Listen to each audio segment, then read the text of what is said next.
JSSC CGL परीक्षा अब तक संदिग्ध के घेरे में थी, उस पर जांच चल रही थी और उस पर एसआईटी के रिपोर्ट परत दर परत खुलासे करते आ रहे हैं। अब केवल जेएसएससी सीजीएल की परीक्षा ही जो है संदिग्ध नहीं है, संदेह के घेरे में नहीं है। तमाम वो भी परीक्षाएं जो जिनका झारखंड में ज्वाइनिंग हो चुका है और तमाम वो परीक्षाएं जिनका झारखंड में ज्वाइनिंग प्रोसेस बाकी है, ये तमाम परीक्षाएं जो संदेह के घेरे में आ गई हैं। और किस प्रकार ये संदेह का घेरा खड़ा हुआ है उसके बारे में हम आपको डिटेल्स में बताएंगे। अगर आप चैनल पर नए हैं तो चैनल को सब्सक्राइब कर दीजिएगा। जय हिंद, नमस्कार, जोहार। मैं बादल स्वागत करता हूं आपका लब्बो लुआब में। जेएसएससी सीजीएल का मामला जो है जितना पुराना होता जा रहा है उतना गहराता जा रहा है। जी हाँ, जनवरी में जो परीक्षा हुई थी और परीक्षा के बाद जिस प्रकार से उसमें व्यापक पैमाने पर धांधली का आरोप लगते हुए उस परीक्षा को रद्द किया गया था और फिर जो एसआईटी की टीम गठित की गई है उस एसआईटी की जो रिपोर्ट है परत दर परत सामने आने लगी है और ये रिपोर्ट सामने खुलकर आ रही है। ये रिपोर्ट बहुत ही चौंकाने वाले हैं, बहुत ही चिंताजनक रिपोर्ट सामने आ रहे हैं।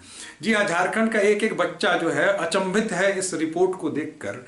झारखंड की तैयारी करने वाले एक एक छात्र के मन में तमाम जो सवालात हैं वो पैदा हो रहे हैं इस वक्त। ये सवालात पैदा हो रहे हैं एजेंसी को लेकर, ये सवालात पैदा हो रहे हैं उन परीक्षाओं को लेकर जो परीक्षाएं बीत गई हैं, जिनका ज्वाइनिंग हो चुका है। ये जो सवाल है या आने वाली आगामी परीक्षाओं के साथ है या फिर जिनका ज्वाइनिंग बाकी है उन परीक्षाओं को लेकर है। छात्र लगातार इस चीज को लेकर सशंकित है कि जब आरोप के घेरे में अब सीधे सीधे एजेंसी भी आती दिख रही है तब इसका जवाब कौन देगा।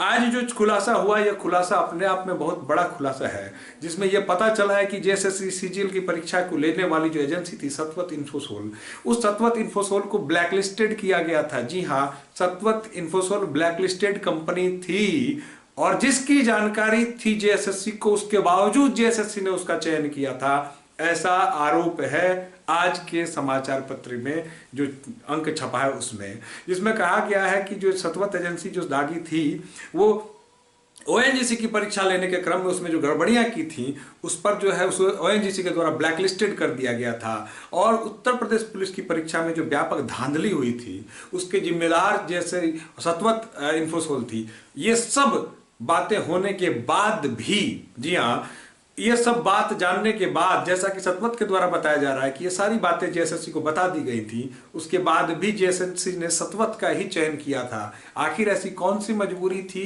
कि सतवत का ही चयन किया गया? ऐसी क्या कोई फ्रेश एजेंसी नहीं है?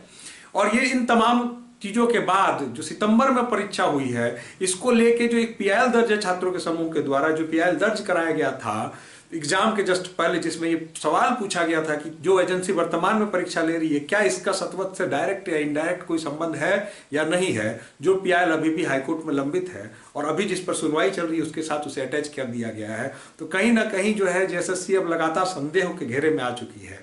कुल मिलाकर जो है जब कंपनी को ब्लैकलिस्टेड किया गया, ब्लैकलिस्टेड कंपनी जो है बाद में हालांकि देहरादून हाईकोर्ट में जो है उसने ब्लैकलिस्ट को हटा दिया गया उस पर, लेकिन ये तमाम जानकारी देने के बाद एक संदिग्ध कंपनी को क्यों दिया गया एग्जाम कराने का टेंडर, ये सवालों के घेरे में है। और इन सवालों के बीच में जो 6 महत्वपूर्ण सवाल उपज के सामने आए हैं, ये 6 सवाल आपके समक्ष में रख रहा हूँ और एक एक सवाल पर जो है आपको जवाब मांगना चाहिए और आपको जवाब मिलना चाहिए। जो 6 सवाल महत्वपूर्ण है, जरा देखते हैं कौन कौन से सवाल हैं।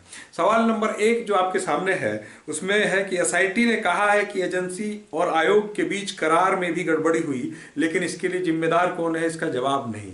जब एजेंसी और आयोग के बीच में, परीक्षा लेने वाली एजेंसी और आयोग के बीच में करार में भी जब गड़बड़ी है तो इसका जवाबदेह कौन है, यह जवाब भी संदेह के घेरे में है।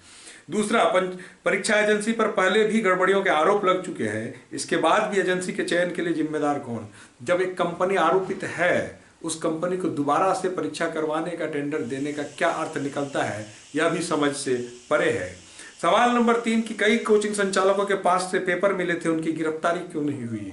जो तीसरा महत्वपूर्ण सवाल उपज के सामने आया है कि उस वक्त जो कोचिंग संचालकों का नाम सामने आया था उनकी अब तक गिरफ्तारी क्यों नहीं हो पाई है। सवाल नंबर 4 जो इससे उपजा है कि एजेंसी के किस अधिकारी ने पेपर बेचा, उस तक क्यों नहीं पहुंच पाई पुलिस।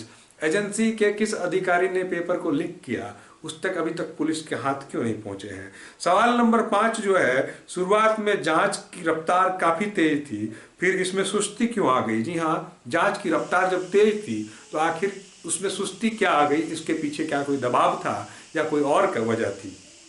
सवाल नंबर 6 कि दूसरी बार सितंबर में हुई इस परीक्षा में गड़बड़ी के आरोप में गड़बड़ियां मिली, इसकी भी जांच चल रही है, जैसा कि आप जानते हैं। अब 11 माह में भी किंगपिन को नहीं ढूंढ पाई पुलिस, 11 गिरफ्तारी हुई, 9 को मिली जमानत। जी हाँ, 11 माह में 11 लोगों की गिरफ्तारी हो चुकी है और 9 लोगों को जमानत मिल चुकी है, लेकिन अभी तक जो मुख्य आरोपी है उस तक नहीं पहुंचा जा सका। जो किंगपिन है इस पेपर लीक मामले का, उस तक पुलिस नहीं पहुंच पाई है। ठीक है, तो कुल मिला के जो है, जिस प्रकार से ये एजेंसी लगातार घेरे में है और जो जांच जैसे जैसे आगे बढ़ रही है, कहीं ना कहीं जो है नैतिक रूप से जेएसएससी को भी सवालों के घेरे में लाके खड़ा कर रही है। और इनका जवाब कौन देगा, ये तो आने वाला वक्त ही बताएगा कि जो तमाम गड़बड़ियां हुई हैं इन सब के लिए जिम्मेदार कौन है। क्या सब कुछ जानते हुए भी अगर उस कंपनी को हायर किया गया तो इसके पीछे आखिर मजबूरी क्या थी, क्यों किया गया, और अगर किया गया तो इस गलती की सजा कौन भुगतेगा? क्या छात्र इसके लिए जिम्मेदार है? क्या झारखंड के छात्र इसके लिए सजा भुगतेंगे, या वैसे लोग सजा भुगतेंगे जिन्होंने जानबूझकर ये गलतियां की हैं?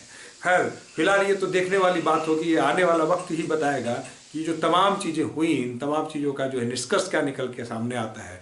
क्योंकि अब जेएसएससी की विश्वसनीयता, उसकी साख ही संदेह का घेरे में है। क्योंकि जिस प्रकार से लगातार झारखंड में ये क्रमवार हर परीक्षा में जिस प्रकार के धांधली के आरोप लगते आ रहे हैं, इससे तो जो है कहीं ना कहीं ये दिख रहा है कि जेएसएससी की जो साख है उस पर बट्टे लग गए हैं।